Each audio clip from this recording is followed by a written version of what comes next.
Assalamualaikum warahmatullahi wabarakatuh. Terima kasih tuan-tuan dan puan kerana dapat bersama kami pada hari ini.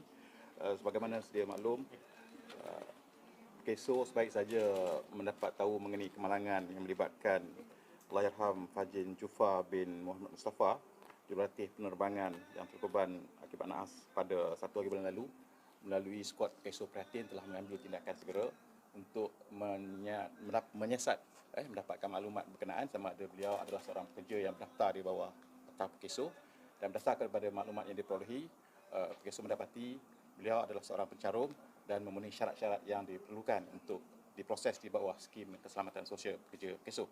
Berdasarkan kepada maklumat, kes ini diproses di bawah skim bencana kerja dan waris kepada Allahyarham layak untuk menerima faedah orang tanggungan yang akan dibayar kepada Balu dan juga seorang anaknya yang masih lagi berusia 17 tahun, manakala dua orang lagi anaknya telah pun melepasi umur 21 tahun. Berdasarkan kepada kelayakan di bawah skim ini juga, waris layak untuk dibayar faedah pengurusan mayat dan juga faedah orang tanggungan. Sebagaimana yang sedia maklum, KESO melalui skuad KESO Prihatin ini tadi akan mengambil tindakan segera untuk membantu bukan hanya pada kes-kes kemalangan sebegini. Kita akan mengambil tindakan segera sebarang kes yang kita jumpai sama ada melalui media, rakan-rakan media yang kemukakan kepada kami ataupun yang dimaklumkan oleh pimpinan setempat, akan diambil tindakan segera tanpa menunggu mereka datang ke pejabat. Ini sebagai satu langkah usaha proaktif KESO membantu waris yang mungkin berhadapan dengan kesulitan untuk berurusan dengan KESO pada ketika itulah. Dan apa yang kami harapkan, semoga kepimpinan setempat di peringkat akar umbi juga mengetahui, dapat memaklumkan apa juga kemalangan yang berlaku ataupun ada kes-kes kematian yang berlaku di kalangan anggota masyarakat supaya KESO boleh membantu segera sebagaimana dalam kes inilah. Kita mengambil tindakan segera, dan selepas saja kita dapat tahu dalam kes ini, sebenarnya pada hari Rabu lepas sudah kita dah meluluskan bayaran pada pengurusan jenazahnya untuk dibayar kepada family, dan bayaran-bayaran semua dimasukkan terus ke dalam akaun tanpa menunggu mereka datang ke pejabat untuk urusan dengan kami. Ini sebagai satu langkah proaktif saya katakan tadi untuk membantu family dalam urusan-urusan berkaitan dengan tuntutan kepada KESO.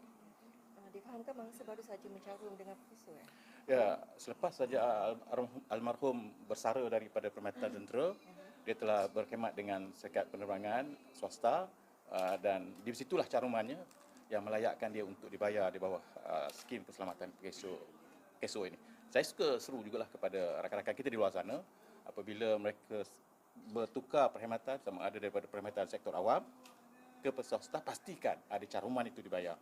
Sebab apabila ada caruman ini dibayar, mereka akan dilindungi dari skim bencana kerja dan juga skim kehilatan.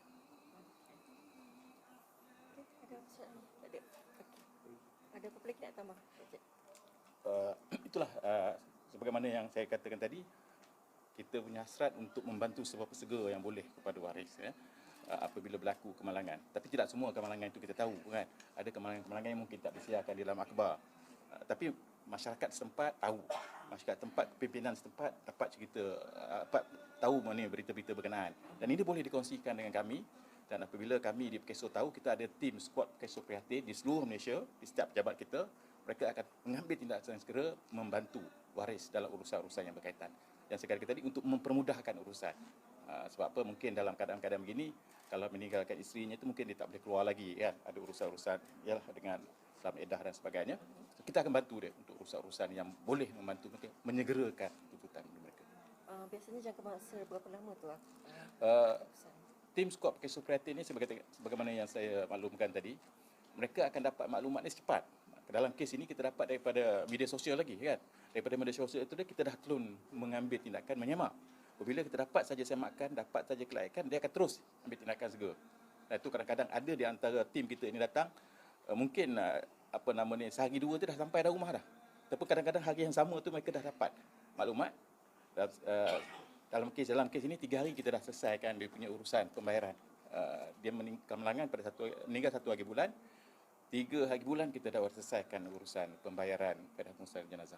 Maknanya kalau masa yang tidak, maknanya kalau macam KESO tidak tahu melalui media sosial dan sebagainya, maknanya waris boleh datang ke KESO dan tim akan datang ke rumah waris. Betul. Bagi dalam tuntutan biasanya mungkin mereka akan mengambil masa sikit, mungkin 3-4 bulan selepas itu akan datang. Mungkin Jadi ini lambat mungkin akan menyebabkan mungkin family akan ada juga halangan-halangan tertentu.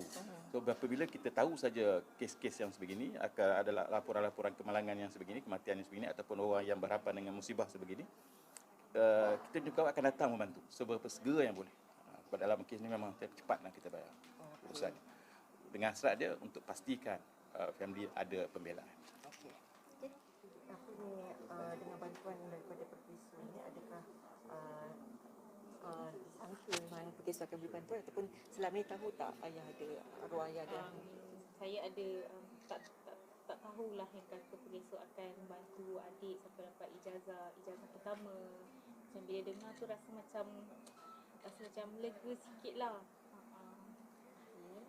Dengan bantuan ni maknanya lebih lega dan apa lagi? Saya rasa macam Terbela. taklah terbela, macam rasa ringan sikit beban. Saya rasa tiba-tiba macam aku jadi ketua keluarga kan. Tanya.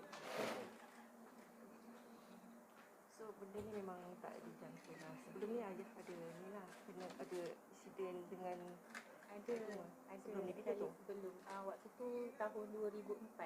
Waktu tu dia masih dalam PDM, terempas MiG-29.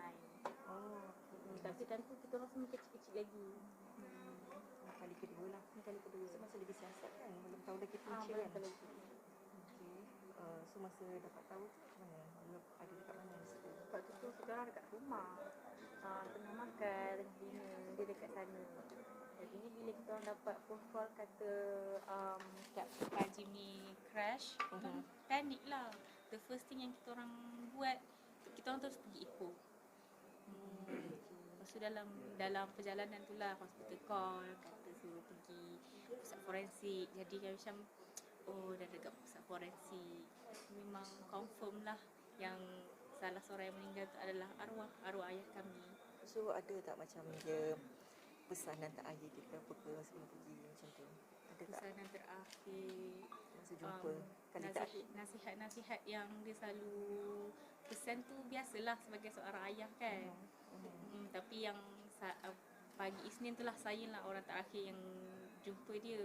Saya hantar dia dekat KTM Kajang. Jadinya bila selalu dia balik commute by ETS Ipoh ke Kajang kan, dia cakap minggu ni tak payahlah ambil dia balik sendiri naik kereta.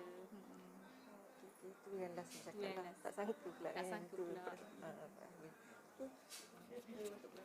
Semua dengan Pasal orang meninggal, saya lebih rasa nak belajar lagi lah, nak dapatkan achieve dreams tu.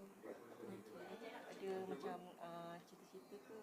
Ayah tahu tak lagi nak jadi cita-cita jadi apa ke? Nak ambil bidang apa ke bila belajar kat universiti? Mungkin culinary, tapi ayah tak suka ambil culinary. Dia nak saya pursue pilot tu. Nak ambil pilot? Dia suruh saya ambil pilot. Okey. Tapi apa ni? So dengan adanya peruntukan ni, lega sikit ya. Okey. So rasanya boleh fikirkan tak untuk nak ambil pilot? Tak tahu lagi. Tak tahu lagi. Kena ikut ni jugalah. Kalau dapat offer, insyaAllah ambil je apa-apa. Dah baru lepas SPM ke tengah nak ambil SPM tahun ni? SPM bulan 3 tahun depan. Oh, tahun depan. Maknanya masih belajar lah. Masih belajar. Okey. Terima kasih.